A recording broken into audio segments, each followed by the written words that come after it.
Hey guys, my name's Sam and welcome to Prep Medic. In this week's video, we'll be going through my everyday carry as a critical care flight paramedic.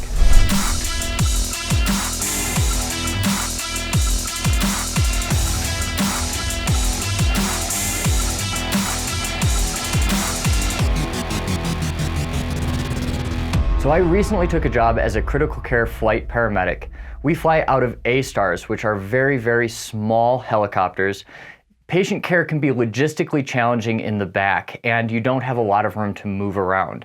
Because of that, I have had to kind of revamp what I carry on me as an EMS provider from what I was carrying when I was on a ground 911 ambulance. So in this week's video, we're going to go through everything. I want to go through my uniform, protective equipment, as well as what tools I carry on me to help facilitate my job. Starting with the uniform, we fly in a relatively standard Gibson & Barnes flight suit. The flight suit has more than enough pockets to store everything I carry on me, but the true purpose of this piece of clothing is to protect us in the event of a crash. If the helicopter goes down and there is a fire, which are both very unlikely occurrences, then we have a layer of clothing that will not melt to our skin and give us some semblance of protection without weighing us down as much as something like structural firefighting gear would. For boots, I'm wearing the Salomon Forces XA. Now these guys are Gore-Tex, so we do a lot of work in the mountains, a lot of mountain rescues and search and assist, and it's not uncommon for us to be hiking a little ways to get to a patient. Especially in snowy months, it's really nice to have something waterproof. The nice thing about these boots though is that they're really easy to take on and off. They've got these straps here. I can slip them on, pull that tight, and they're ready to go, but they'll still work as a hiking boot and be comfortable around the hangar during the day. We are required to wear helmets for our service, and we are issued pretty generic Gentex helmets, but since we share, my wife was nice enough to actually buy me a helmet for my birthday. This is the Evo 252, and it just allows me to have it set the way I want it set, and then it has a couple extra features on it. I've got a couple problems with my neck, so it's nice to have a little bit of a lighter weight helmet that I'm not wrenching on it all shift long. So what makes a helicopter helmet is basically its visor system and its comm system. So this helmet here has an outer visor that can come down, and this is just a reflective visor for, sun, but also it does provide you with some protection if we have a bird strike, something comes through the windshield. It's not blasting me right in the face. For night operations, or if it's not that bright, this one also has an internal clear visor that can come down. And this is positioned close enough to my face where if we're running night vision goggles on a night ops, I can actually get that monocle or the binocular down onto my eyes and be able to see just fine while maintaining the eye protection. On the inside of this does have hearing protection, so helicopters are relatively loud. So as you come into this, you can see that there are two ear cups here, and those basically just mute the sound. In addition, it's got our comm system wired into that. So when we get in the helicopter, we plug in and we can all talk to each other. We give the patient a headset so we can talk to the patient. And then on the mic boom here, it's got a lip light. So the lip light is green because in an aircraft when we're flying night vision goggles, this is on the light spectrum at a point where it's not going to damage the night vision goggles. It doesn't give a whole lot of ambient light. And kind of screw up the pilot or the crew if we're looking out for obstacles and one person is doing patient care. So kind of a nice feature to have instead of having a headlamp up here, which would take away the capability for actually having the goggles. The chin strap here is magnetic removable. All in all, I absolutely love this helmet. Obviously, when we get on scene, one of the first things we do is we take this off after we exit the rotor disc. And then we'll just put it on for flight. So this isn't something we're doing a whole lot of on-scene patient care in. If we were having to do that, it would be relatively difficult to hear people around you. So now that we've talked about the uniform and the protective clothing, I want to go through some of the tools I actually use to do my job on a daily basis. One of the first things that I did when I started wearing a flight suit was to take as much out of the pockets as I could. I didn't like things being in there because there's no belt, it doesn't weigh on your waist, it just weighs on your shoulders. And when you're doing a 24-hour shift, so you're in that flight suit for a long period of time, that can get really taxing, and I wanted a way to take off some of the tools for PR events or just quick maintenance flights or check flights, and could have it close by. So I got the Crow Medical Hybrid IFAK to meet a lot of those needs. This is a really Gucci piece of gear. It's very expensive, but for me, it was well worth the money. On the outside of this kit, I have a roll of medical tape. We use this for all sorts of things, everything from switching drips over to a different set of tubing, to securing IVs to the patient, to actually putting it on your leg and writing notes in Sharpie. Tape is a must-have. I just have that secured on a Grimlock. I've got a cat tourniquet for self-aid, or if we come up on a scene weren't expecting it, we just have that ready to go. Just a really quick item that I don't want to have to dig through our bigger bags in order to apply to a patient. On the front here, I have a Vertex organizer that I actually cut down to work on the loop panel of this IFAK. I use this if we're doing multi-dose syringes, so if we have a full syringe of fentanyl, or if we're going to do an RSI down the road, I can draw up my meds and I can store them in this as we're waiting to give them, instead of putting them in my pocket or setting them down, forgetting them. It's just really easy to keep them near me, and then I can get the medications ready to go. And when it's time to give them, it's really rapid access. On the front of this here, I have a quick IV start kit. Once again, something that's relatively hard to do in a helicopter. I don't want to have to be digging in our bags to find everything I need for an IV start. So in here, I just have the start kit, which has the Tegaderm, the tourniquet, the disinfection, and then on the back, I've got an 18 and a 20 gauge needle and a J-loop for rapid starts. And then coming into this, I just have a 4x4 pad. If heaven forbid I miss an IV, this is there. I can just throw that on and no harm, no foul. This also is good if you have a little bit of a messier start. You can clean it up before applying some of the adhesive so it sticks a little bit better. Coming to the back of this pack, it's got a little bit more of a hidden zipper. In here, I carry a Sharpie, which is really great for just taking quick notes. You can annotate on the tourniquet time strip, you name it, just a good thing to have. And then I have a quick reference guide. So this guy here is not something you can buy. This is custom made by my service. It has a lot of our drip titrations in there, a lot of our resuscitation endpoints, and then just things that we don't do a ton of, but when we do, it's really critical, such as balloon pumps, Impellas, fetal monitoring, things like that. So this is a really great little reference guide. We also have that on our phones, which have a full protocol app for us. But sometimes it's just easier to pull out a book and go through it, especially with masks and the inability for phones to do your facial recognition. This is great to have. And then last but not least in this pocket, I have a SOAR Rescue Scorpion. It's pretty routine that we'll pick up patients on 3+ drips, all the way up to 8, 12 drips. And when you have that, you have kind of a mess. You have these bags everywhere. They don't fit on your IV pole, things like that. So I like to have this. This will just allow you to hang 3 different drips, or at least 3. And then you can take this red tab, put it over the IV pole, or you can actually hang it on your epaulette if you're on scene, you've got blood hanging something. It just keeps it really well organized. Coming into the main pocket of this kit, and this is really why I bought this, because of its ability to organize.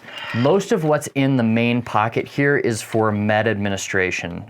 Little things that I can't dig in the bag for that I have right here and can pick up and use. So in the top right corner, I've got blunt tip needles. These are for drawing up out of vials safely. There's no needle there. You can't stab yourself with it. In a bumpy aircraft, it's nice to have. I've got a vial of Zofran, one of those things if the patient's nauseous, they get airsick, something like that. I would rather them not vomit, potentially vomit on the pilot, on us, and it feels bad for them. So I want to keep them as comfortable as possible. It's a really easy med to give and very safe. Bottom here, this is just a lure lock. It's just an extra connector in case I accidentally take one off an IV. I've got an 18 gauge needle for IM injections, also can be used to draw up medications. On the top here, this is a 3-way stopcock. So this is a valve that can basically connect 3 different things. So it's great for push-pull fluid administration, for fluid boluses, especially in pediatric populations. It can also be used for adenosine administration. And then if you don't have this guy here, it can be used to draw up things or to reconstitute things like push-dose pressors. Now up here, this is what's called a crow's foot, and this just turns 1 IV site into 3. So if you have 3 compatible medications, you can plug them all into here and you have multiple access points. So you don't have to be, putting them up on the IV line at the multiple different ports. It's all in one place, easy to kind of acclimate to. Now, this is one of my favorite devices, and I think it kind of blows a lot of people's minds. It's called a TIE Fighter, or we call it a TIE Fighter, and it's basically just a med transfer device. So we use push-dose pressors pretty regularly, and we mix our epinephrine push-dose pressors. So you take it from a 1 to 10,000 pre-filled syringe, and you put it into a 10 ml saline flush after you've flushed out 1 ml of that. That gets you a 1 to 100,000 concentration, and then you can give little bumps of that as you bridge them over to an actual drip pressor, such as vasopressin or an epi-drip or something like that. Now, down here, I've got a MAD device. This is a mucosal atomizer device. This is for your IN administration. So if you have somebody that's in a lot of pain, especially pediatric patients, you don't really want to start an IV on, you can use this and you can administer actually like fentanyl, some different seizure medications, benzodiazepines, through their nair, and that absorbs relatively fast. It's a good thing to have. And last but not least in here, I have a IV tourniquet. If we're drawing blood, we do point of care labs. It's good to have that because then you can draw off existing IV sites. So coming over to this side of the pack, you'll see I have 2 different hemostats. I've got a tube clamp, so once you have somebody on a lot of what's called PEEP, it's pressure in the lungs. If you take the vent off without clamping a tube, you'll actually lose some of that alveolar recruitment. So this just helps you maintain that. And then also in the age of COVID, we don't want that aerosolizing a bunch of stuff around us. So it's good to clamp a tube before you transition it over to a different ventilator. And then I just have a plain hemostats here, which is great for clamping a blood pressure cuff if you want to turn it into a tourniquet. It's good for clamping wires together, putting wires on a sheet when we're loading, any number of things. It's also good for like removing splinters. So really like to have these 2 things. On this side of the kit here, I've got a bunch of different syringes. So just quick med admin things. I believe I have 2 3 mLs, a 5 ml, and a 1 ml syringe. So kind of runs the gamut there. Now up here, this is a surgical cricothyrotomy kit from North American Rescue. So this has a bougie introducer right on it. It's a really simple device. And then behind that, I've got a scalpel. So if we do have to do an emergency surgical cricothyrotomy, I have it right on me in this kit ready to go. And then next to that, I have 1 ARS needle. I can start by decompressing 1 lung while my partner gets another one if we're suspecting bilateral pneumos, especially with ascent to altitude. That can cause tension pneumothoraces to become much worse really, really fast. So I like to have this easily accessible. All right, at the top of the kit, I have 3 saline flushes. Now, saline flushes have a variety of uses. Basically, these are used to flush meds in. We use them for our push-dose pressors, and then they can be used to confirm lines. It's rare that I go through a call without at least using one of these, but I've gone through 10 in one single call. So it's just good to have a couple extra on you, and it's really easy to reach for and administer. I should note that with this, I am a millennial, so I do wear this crossbody. I didn't want to do a chest rig specifically because when we're doing something like intubation or it's something where we have to be relatively up close to the patient, I want the ability to swing this to my back, get it out of my way, so it's not gumming me up or gumming my mobility up. So it's really nice to have this to be able to just throw on my back and kind of forget about it. All right, so coming into my left shoulder pocket and my left breast pocket, I've got a couple really simple things. In there, I've got a S-beaner that I just clipped to my epaulet on the left side. This is great. It functions similar to the Sore Rescue Scorpion tool where I can hang a bunch of drips off that, then hang this either on my epaulette or on the IV pole. But then I also hang my N95 mask off of this during the day, so if we do have that infectious disease patient, I can just take it off, take my surgical mask off, throw that on, and I'm good to go, and I don't have to go back to the aircraft or borrow one from an ER because it is still kind of a scarce resource. Now in the left pen pockets on my shoulder, I am carrying 2 pens. I've got a standard gel pen and a Write and Rain really nice pen. I lose these all the time, but since I spent a little bit of money on the Write and Rain one, I've managed to keep hold of it. And then last but not least, in that left breast pocket, I have a Write and Rain notepad. Use this for every single call, you know, getting a report from somebody, you just start writing.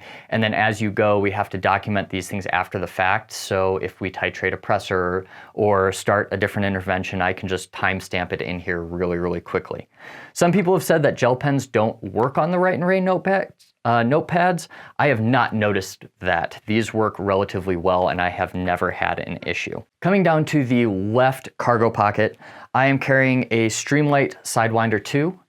This is a pretty slick flashlight. It's got 3 different settings. So you can do the green light, like I was talking about earlier, that helps you with NVG usage. If I'm doing this in the cabin at night, you can't do white light. So I can take this selector switch, set it on green, and I don't have to cycle through white light to get to it, which is really nice. It also has a blue light, which functions much the same. And then it has a white light and an IR light. What's really cool about this is I can actually take this out of the holder, out of the band here, and I can throw this on my tactical helmet for my SWAT operations. Really, really nice in that regard. All right, so coming into the right side cargo pocket, I'm carrying 2 main things. Similar to EMS pants, the flight suit actually has a dedicated trauma shears pocket. So in that, I'm carrying my X shears. I've used these for years. I like the simplicity of them. They fit in that pocket really nicely and they're not too heavy. So I've had really good luck with X shears. I'm not sponsored by them or anything, even though I do have a relatively good relationship with the company. And then I am also carrying my Littman Master Cardiology. This is a stethoscope that's been with me since the beginning. It was a present when I graduated paramedic school and I absolutely love it.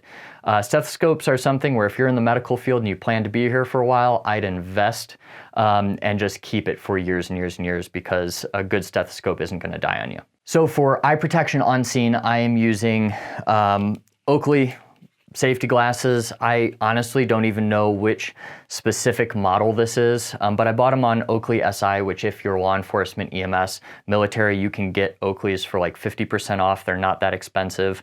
And then I just have this tail on it where I can hang it around my neck if I'm in flight. We've got our other visor down. Don't need to keep it on the whole time, but I still have it for intubations or once again, your potential infectious disease patient. Last but not least, everybody in my company carries a personal survival kit in the left ankle pocket of their flight suit. Now, survival kits are important in HEMS because there have been several instances in the past where a helicopter has gone down in the mountains or a remote location and the crash hasn't killed the crew, but the environmental factors do. So a lot of times in a crash, the only thing you can guarantee that you have access to is going to be on your persons, which is why we carry these personal ones, but we do supplement these with kits in the side compartment of the helicopter that has sleeping bags, food, and water if we do need it. So this kit was actually curated and the bag was custom done by Tough Possum Gear, who as far as I'm concerned is a subject matter expert in the outdoor survival gear world. And what I really like about the case is that it is water resistant. It's waterproof except for just this little piece at the end of the zipper that will allow some water through if you do submerge it. But all in all, this thing isn't going to get a lot of moisture inside of it. It's got a quick, easy pull handle, and then the case itself is bright orange. So this is great as flagging. If you do want to flag somebody down, hang it on a tree as a marker, something like that, the bag actually has a use. Coming into the bag, there's a number of really cool things in here. This is a Gerber paraframe knife. This knife here, it's lightweight, it's relatively cheap, and it's high quality. So that's why that's in here. Just a quick, easy utility knife. I have about 15 feet of bank line. This is tarred bank line. It's waterproof. It's very, very resistant, and a little bit better than your standard paracord according to Tough Possum Gear. This is really good for stringing for a shelter, or lashing something, you name it. The uses for cord is endless. Coming into the kit a little bit deeper, you have a fire steel. So this guy is just used to start a fire. I have a couple other fire devices in here, but this will give you the initial spark and start if you don't have a lighter or you don't have another way to make it. And then this has a lanyard on it where I can throw it around my neck and don't have to carry the whole kit if that's not in the cards. On the side, in the same vein as fire starting, we have a standard Bic lighter. Now, he has removed the child lock on this, so you don't have to depress it. So if your hands are really, really cold, it's easy to make that spark. And then a rubber band's tied around this so that the gas key can't be depressed in this kit and waste the fuel before we actually need it. So really easy to take off there and get a fire started. Now, we do have a bunch of different fire tinder plugs. These guys are waxed cotton essentially, and you pull them apart, it will create tinder to start a bigger flame. So whether you're using the spark or the lighter, this will just get you to that point where you can start burning bigger items and actually get the fire going. In the back of the kit, and as far as I'm concerned, one of the more important items in here, we have a Soul survival blanket. This is a really heavy duty Mylar tarp. Really great for creating a windbreak, a shelter, or even just wrapping around yourself to preserve heat. The inside is a silverish material, and then the outside is this orange. Can also be used as flagging if you are trying to wave somebody in or get somebody's attention. For water, we have a bunch of purification tablets. Now these are only good if you actually have something to put the water in. So he has also supplied a number of 1 quart baggies, and these will stand up on their own, they seal on their own, and what you can do is you can fill these up with water and start the purification process, leave them, and then you have drinkable water for a long period of time. If we do decide to leave the airframe or hike ourselves, which isn't something we do a lot of the time, we can take these and put them on us and carry them with us instead of being kind of beholden to the stream or the water source that we've found right at the site. Last but not least, there is a Brunton compass. This is a relatively high-end compass. One, it can tell you the direction. I have a little bit of navigation skills, and we do have some more detailed maps in the helicopter. So if we do have to navigate out of a situation, this is there. All of this stuff is super lightweight, and it's really only the necessities. You've got your stuff to start fires, build shelters, keep you warm, and then to purify water. Everything else, in my opinion, is kind of just something you don't need. Flight weight's a real thing. To fly with us, you have to be under 220 pounds, fully loaded down with your helmet, jacket, and everything you have on you. So that adds up fast, as well as this is something that we have on us every day, and if it's uncomfortable to wear, I will stop using it. So I just put it down there, I kind of forget about it. It might seem like a lot, but I really have not noticed this kit on me on a regular basis. That is all I have for this video. I really hope to do more in-depth videos about HEMS. I want to do a helicopter tour, but there is a lot of red tape to go through, and I want to make sure that I'm being respectful to my employer and not doing anything that they disapprove of. So I'm working on getting the permission to do all of that.